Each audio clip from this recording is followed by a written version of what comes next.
Welcome to Guide Guru. We hope this video helps. You begin by checking the basics.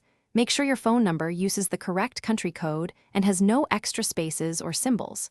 Once done, verify that SMS and calls are active on your line and that any SMS blocking apps or carrier spam filters are off. Restart the device to clear transient network issues, then enable mobile data and Wi-Fi together so Viber can pick the best route. If needed, toggle airplane mode for 10 seconds, then try requesting the code again. Next, update Viber to the latest version because many verification bugs are fixed in updates. If you cannot update, clear the app cache to remove corrupted temporary data.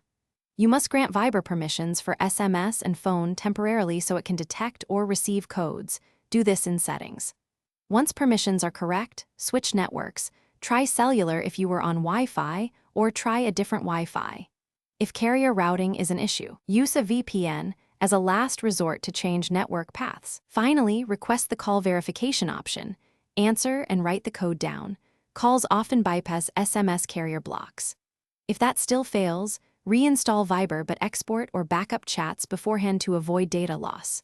Make sure your SIM is properly seated and functioning in another phone to rule out hardware. If nothing works, contact your carrier about blocked short codes and file a support ticket with Viber including time, exact phone number format, and the troubleshooting steps you already tried. That speeds resolution. Thanks for watching. Consider subscribing if we helped you today.